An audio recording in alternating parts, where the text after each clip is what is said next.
भिखारी निकला सबका मालिक। शहर के सबसे व्यस्त चौराहे पर रोज एक भिखारी बैठा रहता था।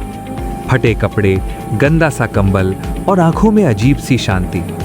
लोग उसे पागल भिखारी कहते थे। कोई उसे सिक्का देता, कोई दुत्कार कर चला जाता। पुलिस वाले भी उसे पहचानते थे, इसलिए कभी हटाते नहीं थे। पर कोई नहीं जानता था कि वो भिखारी रोज लोगों की बातें ध्यान से सुनता था।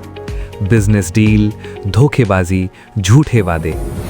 एक दिन एक अमीर आदमी ने गुस्से में उसे लात मार दी।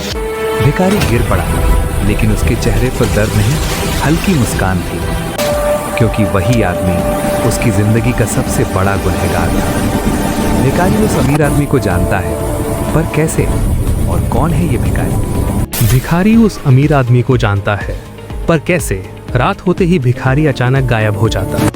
लोग समझते वो कहीं सोने चला गया होगा, लेकिन सच्चाई ये थी कि वो शहर के बाहर एक पुराने गोदाम में जाता था। जैसे ही वो अंदर घुसता, लाइट जलती और काले कपड़ों में खड़े लोग उसे सलाम करते।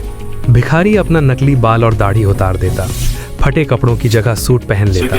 सामने खड़ा होता अद्वैत सिंघानिया, देश का मशहूर उद्योगपति, जिसे 5 साल पहले मृत घोषित किया गया था। अद्वैत की मौत एक प्लेन क्रैश में बताई गई थी। अखबारों में उसकी फोटो छपी थी, पर वो मरा नहीं था, वो छुप गया था। जो आदमी मर चुका था वो जिंदा कैसे है? 5 साल पहले अद्वैत के अपने ही बिजनेस पार्टनर्स ने उसे धोखा दिया था।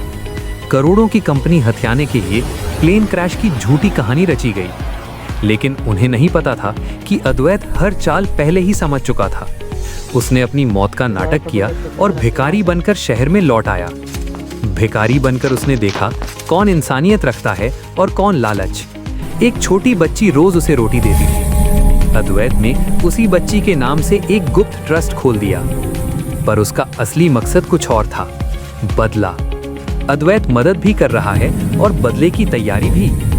जिस अमीर आदमी ने उसे लात मारी थी, वही अब उसकी पुरानी कंपनी का मालिक था।